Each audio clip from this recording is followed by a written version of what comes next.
오늘 우리에게 주신 하나님의 말씀은 호세아서 9장 1절에서 17절까지의 말씀입니다. 호세아서 9장 1절에서 17절까지의 말씀, 제가 가지고 있는 성경으로는 구약성경 1264쪽에 있습니다. 말씀을 한 절씩 교독하겠습니다. 이스라엘아, 너는 이방 사람처럼 기뻐 뛰놀지 말라. 내가 음행하여 내 하나님을 떠나고 각 타작마당에서 음행의 값을 좋아하였느니라.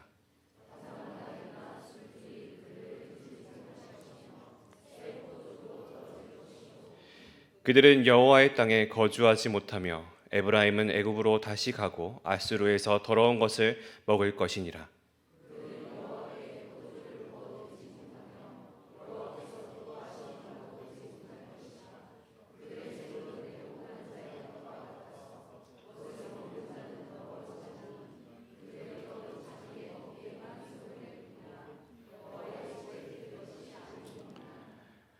너희는 명절날과 여호와의 절기의 날에 무엇을 하겠느냐?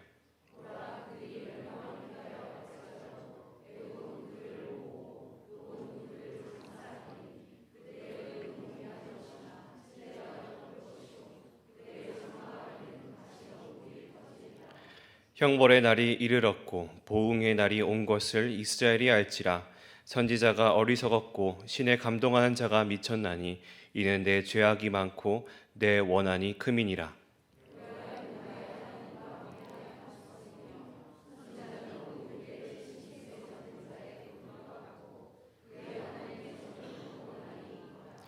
그들은 기브아의 시대와 같이 심히 부패한지라.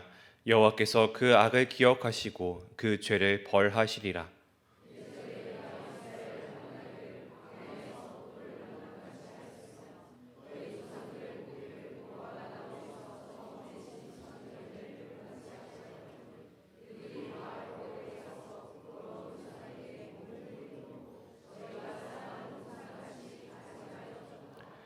에브라임의 영광이 새같이 날아가리니 해산하는 것이나 아이 베는 것이나 임신하는 것이 없으리라.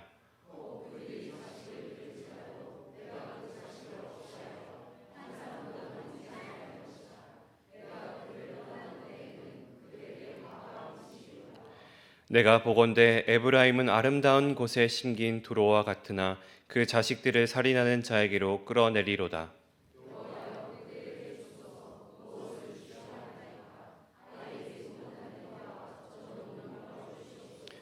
그들의 모든 악이 길갈에 있으므로 내가 거기에서 그들을 미워하였노라. 그들의 행위가 악함으로 내 집에서 그들을 쫓아내고 다시는 사랑하지 아니하리라.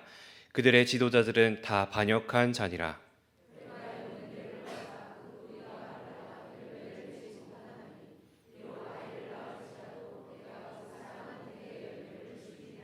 함께 있습니다. 그들이 듣지 아니하므로 내 하나님이 그들을 버리시리니 그들이 여러 나라 가운데에 떠도는 자가 되리라. 아멘. 자, 오늘 우리가 함께 나눌 말씀은 호세아 9장입니다. 선지서를 함께 나눈다는 것이 결코 쉬운 것은 아닌 것 같아요. 그렇지만 차근차근 이 말씀을 보는 데 있어서 가장 필요한 것은 차근차근 말씀을 한 절 한 절 이렇게 읽어가면서 보는 것이 참 중요하다고 여겨집니다. 자, 7장부터 말씀을 다시 한번 정리하면 하나님께서는 이스라엘을 치료하시려고 하셨다. 이게 참 중요한 구절이었죠. 7장 1절에 보면 내가 이스라엘을 치료하려 할 때에 이렇게 말씀이 새롭게 시작이 되었어요. 그런데 에브라임의 죄와 사마리아의 악이 드러났다라고 하십니다. 이스라엘의 영적인 문제들이 드러난 것이죠. 여러분, 몸이 아프면 병원에 가서 진단을 받게 되잖아요. 진찰을 하죠.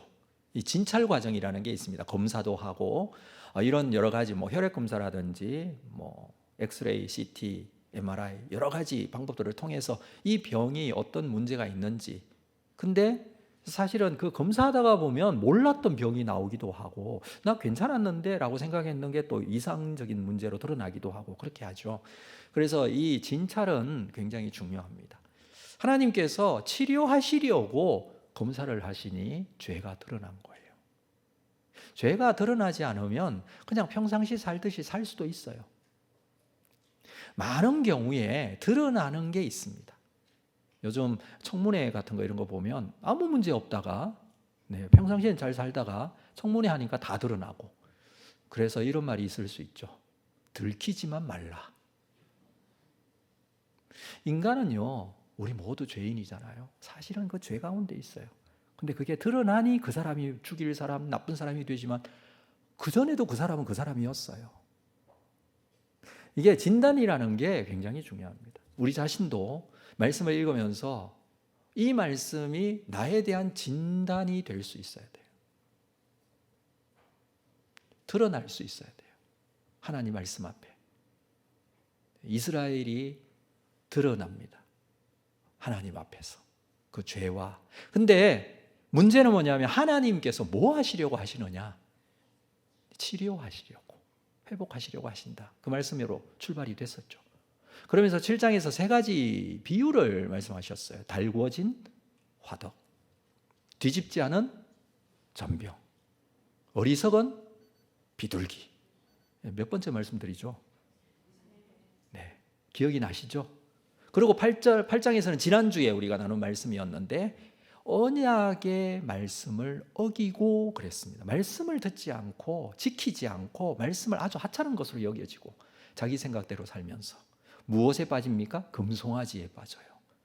이들이 가지고 있는 정말 심각한 문제는 혼합주의적인 우상숭배라고 그랬습니다. 하나님을 믿는다고 하면서 결국 뭘 섬겨요? 송아지 섬기는 금송아지. 그건 출애굽 당시부터 있었던 문제였어요. 이걸 섬기다가 보니까 바알도 찾아가고 다른 우상도 보게 되고 그러다 보니 예배에도 문제가 생긴 거예요. 예배가 변질되었다. 자기가 원하는 예배를 드려요. 번제도 드리고 하나님께 온전한 헌신에 번제도 드리고 화목제도 드리고 그 제사에 필요한 부분들이 있어요. 근데 자기가 원하는 화목제만 드려요.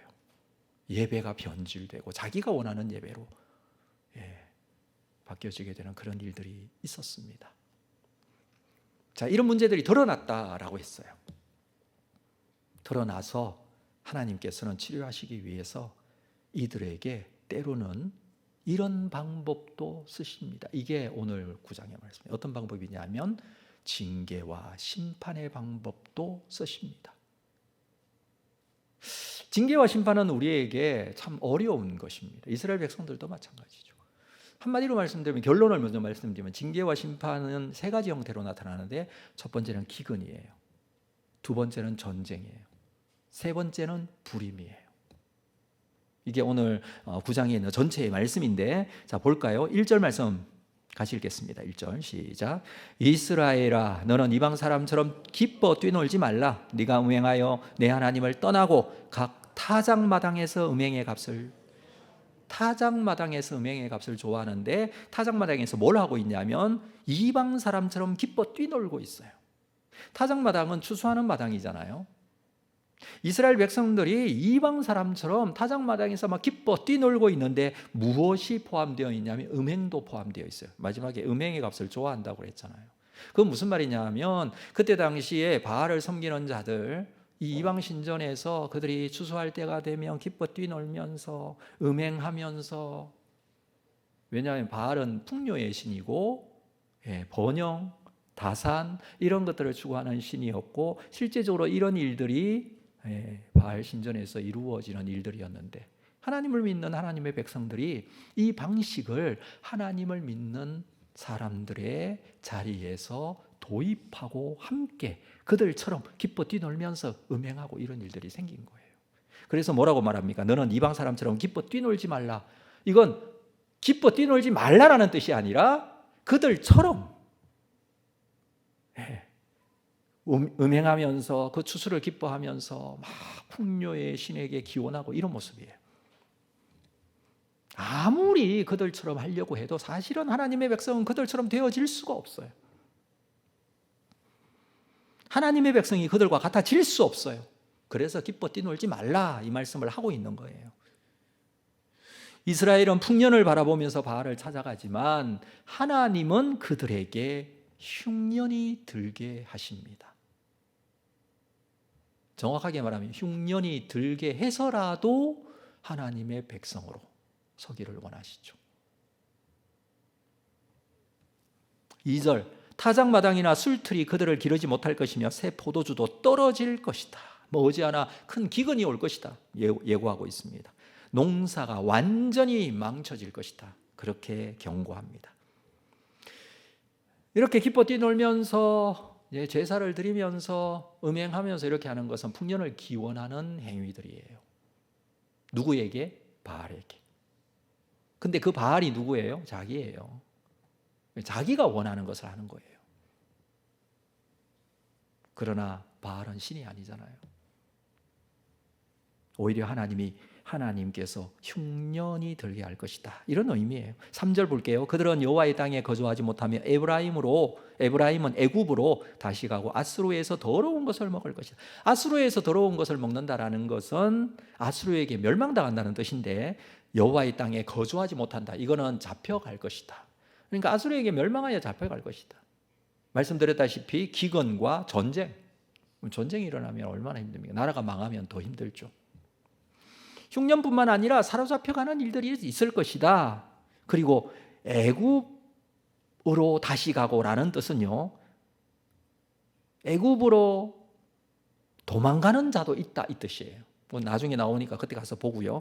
그렇게 되면 어떻게 됩니까? 4절 그들은 여호와께 포도주를 부어 드리지 못하며, 여호와께 포도주를 부어서 이렇게 드리는 게 이제 제사의 한 방법이에요. 하나님께 제사도 못 드린다 이 뜻이에요. 왜? 너무 힘들어서, 기근과 흉년이 너무 심각하고 살기 너무 어려워서 하나님께 드릴 포도주도 없어요.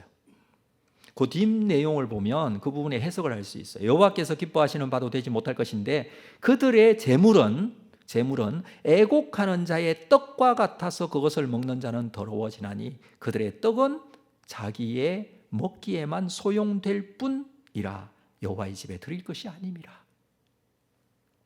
흉년이 너무 심해서 하나님께 포도주도 드리지 못하는데 그들의 가지고 있는 재물은 애곡하는 자의 떡, 초상집의 떡이에요. 애곡하는 자의 떡은 초상집의 떡인데 이 떡은 먹을 수는 있잖아요. 그런데 하나님께 드릴 수는 없어요.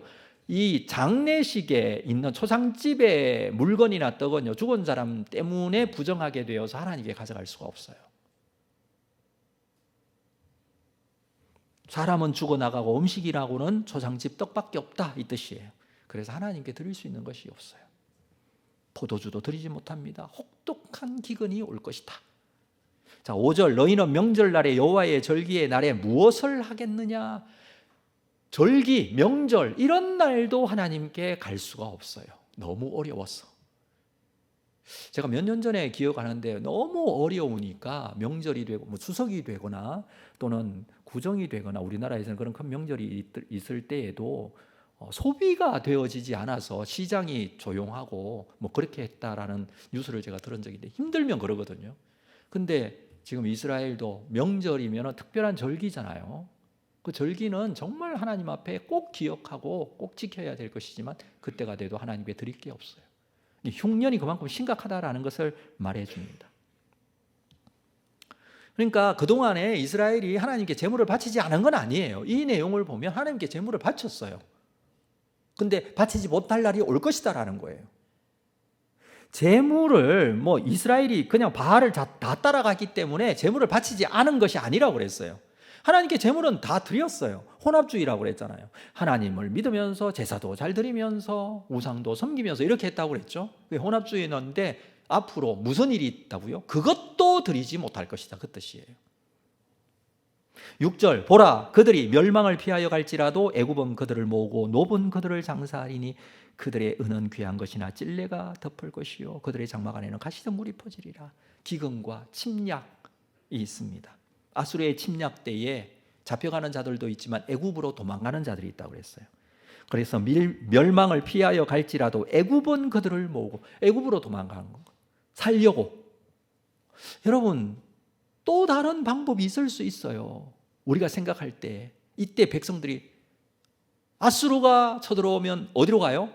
애굽으로 도망가면 되지 라고 도망갔을 거예요. 또 다른 방법을 찾는다는 거예요. 또 다른 방법이 있기 때문에 고집이 꺾이지 않는 경우가 너무 많죠.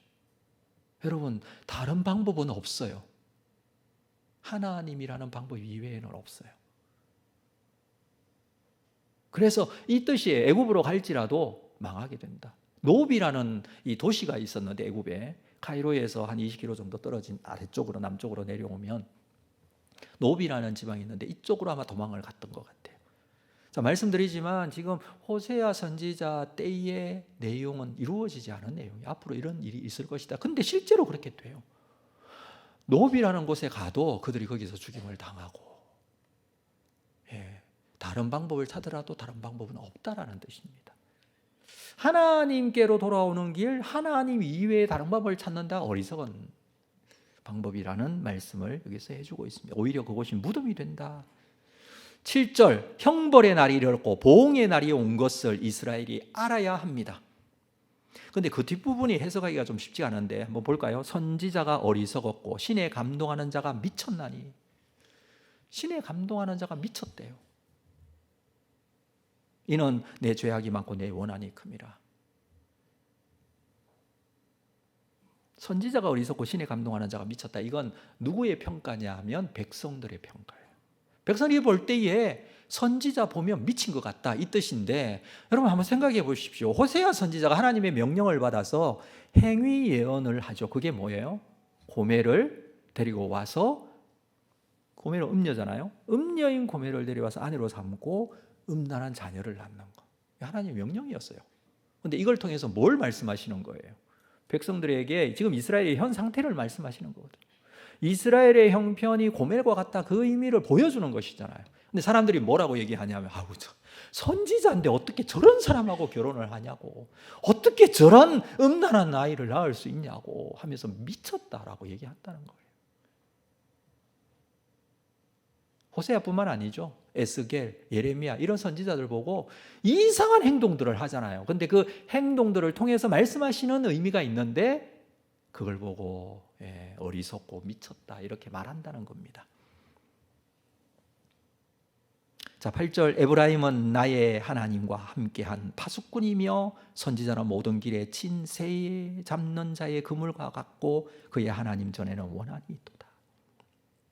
이게 7절하고 8절하고 연결해서 우리가 보아야 되는데, 8절에 보면 갑자기 이 에브라임은 나의 하나님과 함께한 파수꾼이다. 이게 해석을 하기가 쉽지가 않아서 여러분 편안하게 우리가 좀 해석하기 위해서 표준세번역으로 한번 봤으면 좋겠어요. 8절 말씀은 이런 뜻이에요. 하나님은 나를 예언자로 임명하셔서 에브라임을 지키는 파수꾼이 되게 하셨다. 사람들이 미쳤다, 어리석다 말하는 이 선지자, 자기 자신 호세아 선지자를 임명하셔서 하나님께서 에브라임을 지키는 파수꾼이 되게 하셨다, 이 뜻이에요. 파수꾼은 뭐 하는 사람이에요? 보초 서는 사람이에요. 어디에서? 망대에서. 성이 있으면 성에서도 이렇게 성이 쫙 있고 성마다 이렇게 높은 망대가 있거든요. 그 망대 위에서 먼 곳을 보는, 먼 것을 보고 있는 사람이 파수꾼이에요. 지키는 사람인데 그걸 보고 있어요. 멀리 보는 사람이 파수꾼이에요. 멀리 보면서 적이 쳐들어오는지 안 쳐들어오는지를 보고 있는 거예요. 고대 전쟁은 이런 이 파수꾼의 역할이 굉장히 중요했죠. 보고 적군이 나타났어요. 그러면 성 안에 있는 사람들에게 알리죠. 그러면 성 안에 있는 사람이 전쟁이 다가왔기 때문에 준비를 해야 되잖아요. 그 이야기를 듣고 지금 이 호세아가 파수꾼으로 하나님 앞에 임명받아서 하나님께서 말씀하시는 내용을 듣고 백성들에게 알려주는 그 역할을 하고 있다, 그 뜻이에요. 그런데 어떻게 했다고요? 그러나 너희는 예언자가 가는 길목마다 덫을 놓았다. 오히려 선지자들에게 덫을 놓고요, 하나님이 계신 집에서마저 너희는 예언자에게 원한을 풉니다. 성전에서 마저 원한을, 백성들이 선지자에게 원한을 품어요. 이유가 뭘까요? 여러분, 왜 백성들이 선지자에게 원한을 품느냐 하면 다른 이유가 아니에요. 백성들이 원하는 것은 잘 살아보세요 이거예요. 풍년, 다산 이런 것들인데 선지자는 계속해서 그거 아니다라고 얘기를 하는 거예요. 그렇게 될 수 없다. 하나님께로 돌아와야 된다. 자꾸 그러니까 원한이 돼요. 그게 그 이야기를 하니까 원한이 돼요. 이게 원한을 품을 일인가요? 아니죠. 돌아와야 될 일이죠. 회개해야 될 일이고 돌이켜야 될 일이죠. 자신을 보아야 될 일이죠. 근데 원한을 품는, 오히려 선지자에게 덫을 놓고 이렇게 했다라는 거예요. 여러분, 하나님을 떠나면 이렇게 될 수 있습니다. 원한을 품을 수 있어요. 하나님을 떠난 결과의 모습이라는 것입니다. 그들의 모습을 더 구체적으로 얘기합니다. 9절, 그들은 기브아의 시대와 같이 심히 부패했다. 여호와께서 그 악을 기억하시고 그 죄를 벌하신다. 기브아 사건을 말해요. 여러분, 기브아 사건, 사사기 19장에 있었던 사건이에요. 19장, 20장, 21장까지 나오는 내용. 사사기 시대에 얼마나 극심한 타락의 현장, 그 타락의 모습이 보이는지를 보여주는 현장이죠. 에브라임 산지에 살던 레위 사람이 아내와 함께 여행을 하다가 기브아에 들어갔을 때, 어느 집에 들어가 있는데 기브아 사람들에게 아내가 성폭행을 당하고 죽임을 당해요. 그 사건이 발생해요. 이 레위 사람인 에브라임 사람이 아내의 시체를 가지고 와서 12토막을 내서 이스라엘 지파에게 다 보냅니다. 이 일로 인해서 온 이스라엘과 기브아가 속한 베냐민 지파가 전쟁을 합니다. 이 전쟁으로 인해서 베냐민 지파가 없어질 뻔했죠. 자, 이 일의 발단, 그것은 기브아 남자들이 레위 사람을 동성끼리 성폭행하고자 했던 사건에서부터 시작이 됩니다. 어디에서 보던 사건이죠? 소돔과 고모라 사건. 천사들이 롯을 찾아갔을 때 그 성 안에서 있었던 사건과 비슷하죠. 근데 이 일이 지금 이스라엘에서, 기브아에서 일어난 거예요. 이스라엘의 역사 중에서 가장 타락한 모습을 보이고 있는 기브아 사건. 지금 호세아가 살고 있는 이 시대가 기브아의 부패와 같다, 지금 그 평가를 하고 있어요. 우리는요, 그때보다는 낫다 이렇게 생각하십니까? 본인이 한번 생각해 보시기 바랍니다. 어떤지. 10절 상반절 먼저, 옛적에 내가 이스라엘을 만나기를 광야에서 포도를 만남 같이 하였고 너희 조상들을 보기를 무화과에서 처음 맺힌 첫 열매를 봄같이 하였다. 옛적 이야기를 합니다. 옛 조상 이야기. 하나님께서 이스라엘의 조상을 만난 것을 말하면서 그때에 얼마나 좋았고 얼마나 사랑했는지 그 말씀을 하시죠. 이스라엘은 광야에서 포도를 만남 같이 하였다. 광야, 먹을 거 없고 마실 거 없고 너무 척박한 그 땅 여행하는데 갑자기 포도나무를 만났는데 포도에 탐스러운 포도가 열려 있는 거예요. 너무너무 좋았다는 뜻을 그렇게 표현하는 거예요. 시적 표현이죠. 그리고 또 이렇게 표현합니다. 조상들을 보기를 무화과 나무에서 처음 맺힌 첫 열매를 봄같이. 무화과 나무에서 첫 열매가 열려서 1년 동안 기다려 가꾸면서 열매, 무화과가 너무 탐스럽게 딱 열렸을 때에 그때 그 첫 열매의 맛은 이루 형용할 수 없다고 하죠. 너무 좋다라는 이 마음을 말씀하고 있습니다. 그때부터 이때 좋았는데 그걸로 끝나는 게 아니라 사실 그때부터 지금까지 계속 하나님께서는 기뻐하시고 좋게 여기신다 이 뜻이거든요. 여전히 하나님은 사랑하고 계시고 여전히 좋게 여기시고 광야에서 만난 포도와 같이 무화과의 첫 열매 같이 이렇게 여기십니다. 근데 어떻게 해요? 10절 하반절에 그들이 바알보올에 가서 부끄러운 우상에게 몸을 드림으로 저희가 사랑하는 우상같이 가정하였도다. 여기는 바알보올 사건. 호세아는 이 비유도 많이 하지만 과거에 이스라엘의 역사에 있었던 사건들을 또 예로 들기도 합니다. 바알보올 사건. 바알보올이라는 곳은 모압 평지에 있었죠. 이스라엘 백성들이 애굽에서 출애굽하여 이제 가나안으로 들어가기 직전에 모압 평지에 모여 있었습니다. 요단강 건너가면 되죠. 이 모압 평지에서 있는 지역 중에 바알보올이라는 지역이 있어요. 거기서 일어난 사건인데 모압의 왕 발락이라는 사람이 선지자 발람이라는 사람을 고용해서 이스라엘을 저주하도록 했죠. 그래서 발람이 가서 저주합니다. 근데 그게 실패로 돌아가요. 하나님께서 하지 못하게 하시잖아요. 그 사건 이후에 바로 이어지는 사건이 뭐냐면 바알보올 사건이에요. 이스라엘 백성들이 모압 여인과 음행했다. 이 단순한 음행이 아니었어요. 이 음행은 모압이 섬기는 신전에 가서 제사했다라는 의미고, 그 신전은 주로 이런 신전에서 이어지는 신전의 창녀들, 신전에 있었던 섬기는 이 여사제들인데 주로 창녀들이었습니다. 이들과 함께 음행하면서 그 이유는 하나님께서 많은 자녀를 주신다라는 그 행위예요. 거기에 빠져 있게 되죠. 그게 바알보올 사건이에요. 근데 이것을 어떻게 해결합니까? 비느하스라는 제사장이 창을 들고 가서 두 사람을 찔러 죽이잖아요. 그때에 이스라엘에 극심한 재앙이 있었는데 그 사건 이후에 재앙이 사라져요.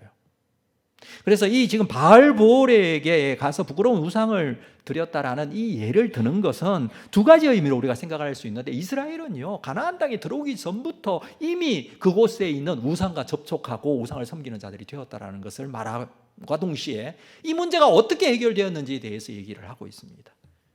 바알보올에서의 사건의 재앙이 멈추게 된 이유, 그것은 비느하스의 극단적인 행동 때문이었죠.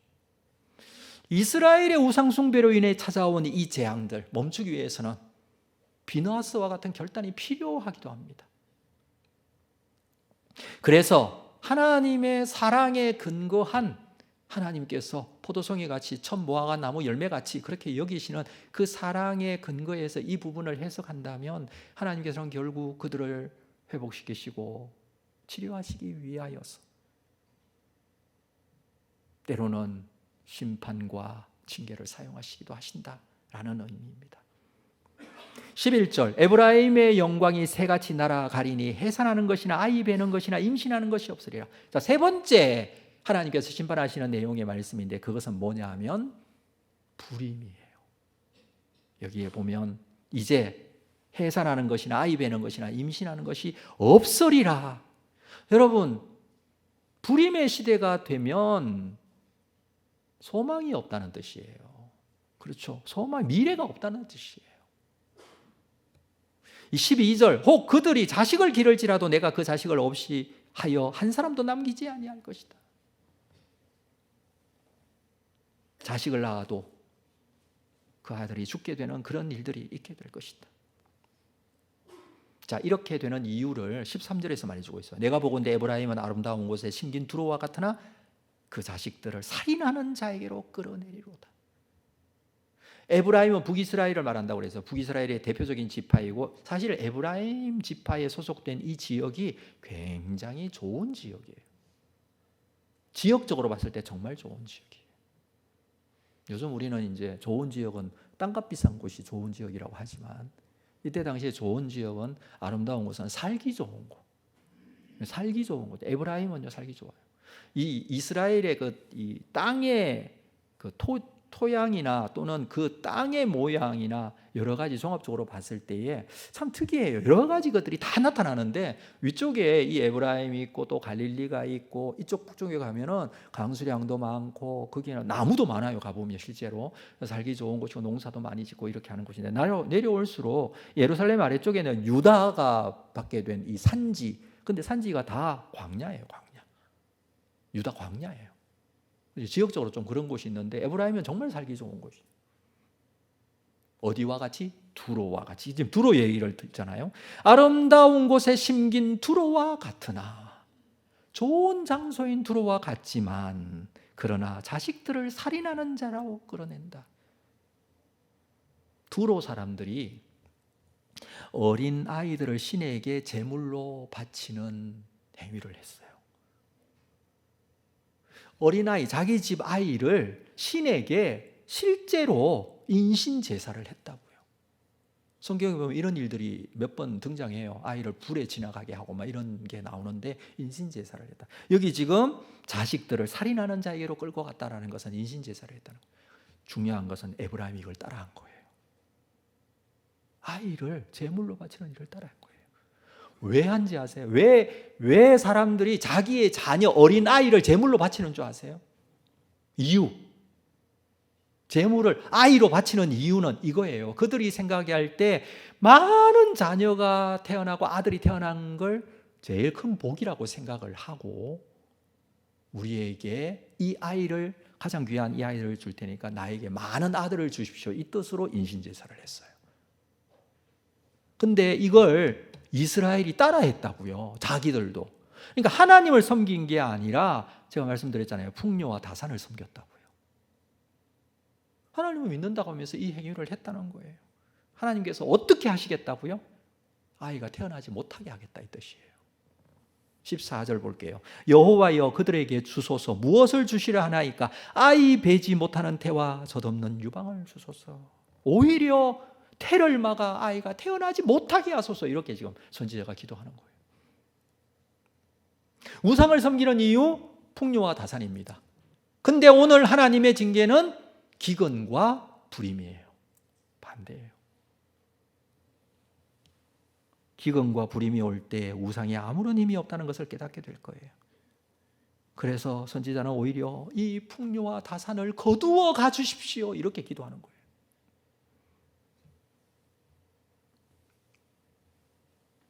15절 그들의 모든 악이 길갈에 있습니다. 길갈은요, 가나안 땅에 이스라엘이 처음 도착했을 때 요단강을 건너서 처음 자리 잡은 곳이 길갈이었어요. 굉장히 중요한 영적인 장소인데 근데 이곳에서 우상 숭배가 이루어졌다는 거예요. 기념하고 좋은 것을 찾고 이렇게 하면서 오히려 그곳에 우상 숭배가 하는 곳이었으니 모든 악이 길갈이 있다 이렇게 말씀하고 이곳을 오히려 미워했다 이런 표현을 쓰는 겁니다. 16절 볼까요? 에브라임은 매를 맞아 그 뿌리가 말라 열매를 맺지 못하나니 비록 아이를 낳을지라도 내가 그 사랑하는 태의 열매를 죽이리라. 네, 아이가 태어나지 못하고 태어나도 죽게 된다. 17절 그들이 듣지 아니하므로 내 하나님이 그들을 버리시니 그들이 여러 나라 가운데 떠도는 자가 되리라. 전쟁으로 인하여 침략으로 인하여 멸망하고 잡혀가게 되고 이런 일이 있을 것이다. 자, 정리하면 하나님의 심판은 세 가지 형태로 오늘 본문에 나타나게 됐죠. 첫 번째 기근, 두 번째 전쟁과 사로잡혀감, 세 번째 불임. 사실 그들이 우상을 섬기면서 원했던 것들이에요. 근데 다 이것들을 없이 하겠다. 저는 이 말씀을 묵상하면서 이렇게 생각해 봤어요. 여러분, 기근을 하나님께서 주시는 것일까요? 아시리아가 침략하게 하는 것은 하나님께서 그렇게 시키신 것일까요? 불임하게 하는 건 하나님의 심판이죠. 그런데 하나님께서 그렇게 하시는 것일까요? 우리가 이렇게 생각하죠. 나에게 어려움이 왜 하나님 나에게 이런 어려움을 주세요? 그거 하나님이 주신 건가요? 진짜 그런가요? 나쁜 마음을 먹고 막 하나님께서 막 악한 생각으로 우리가 사람들에게 막 올무를 파고 함정을 파놓고 나쁜 마음으로 막 이렇게 할 때가 있었다면 그러면 그렇게 하는 우리의 마음의 의도와 같이 하나님께서 요놈 봐라 내가 요놈 그냥 가만두지 않고 이렇게 해야 되겠다 이런 하나님의 심판일까요? 제가 말씀을 묵상하면서 느끼게 된 것은요, 하나님께서 이렇게 말씀하시는 것은 이게 반드시 그렇게 되겠다라는 말씀인데 하나님께서 나쁜 마음을 가지고 그렇게 힘들게 하는 것으로 끝내기 위해서 그렇게 하는 게 아니에요. 하나님이 떠나신 거예요. 다시 말해서 하나님이 계시지 않고 하나님과 함께하지 않으면 죄된 인간에게는 그 죄의 결과인 고통과 어려움이 찾아올 수밖에 없어요. 그래서 우리가 묵상해야 될 것은요, 하나님께서 어떤 마음을 가지고 계시는가 하나님의 본심을 깨닫는 것이 정말 중요합니다. 어려움이 찾아올 때 하나님 나에게 왜 그러세요가 아니라 그 어려움이 나의 죄의 결과가 아닌지를 볼 수 있어야 돼요. 그렇죠? 그리고 하나님께서는 지금 어떤 마음을 가지고 계시는가 이걸 볼 수 있어요. 하나님이 어떤 마음을 가지고 계세요? 심판과 징계로만 생각해서는 이 문제가 해결되지 않아요. 자, 호세아 전체에서 흐르는 지금까지 반복되어진 말씀들이 있고 앞으로도 계속 우리가 살펴본 말씀은 다른 게 아니에요. 하나님의 사랑은 영원하다는 거예요.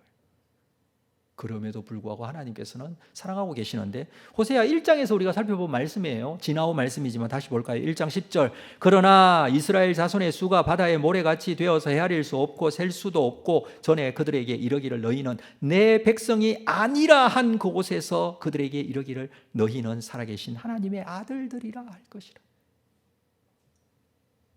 하나님의 아들들이라 할 것이라. 너희는 내 백성이 아니라고 한 것 같이 여겨질 정도로 어려움이 찾아올 수 있지만 하나님은 끝까지 너희는 내 백성이고 내 아들이라 이 말씀을 하신다는 거예요. 이 사실을 여러분 꼭 믿을 수 있기를 바랍니다.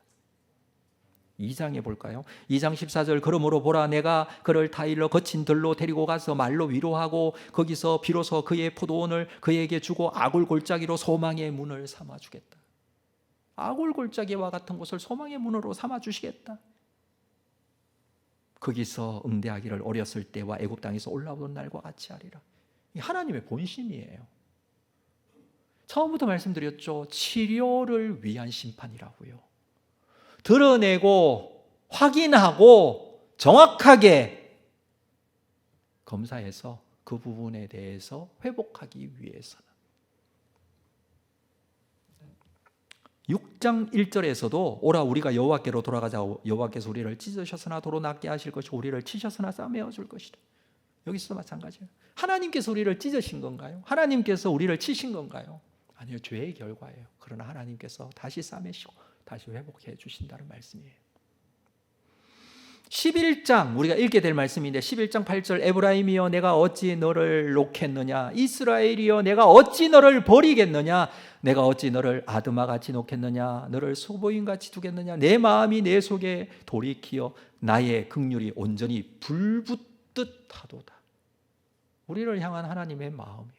불붙듯 하도다.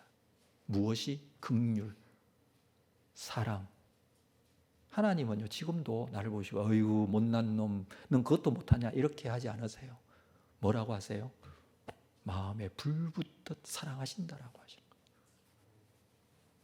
14장 4절 내가 그들의 반역을 고치고 기쁘게 그들을 사랑하리니 나의 진노가 그에게서 떠나가시며 그의 반역을 고친다. 기쁘게 그들을 사랑한다.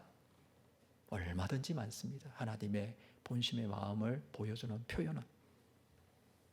그래서 히브리서 12장 8절에서는 징계는 다 받는 것이거늘 너희에게 없으면 사생자라 그랬어요. 친아들이 아니라고 그랬어요.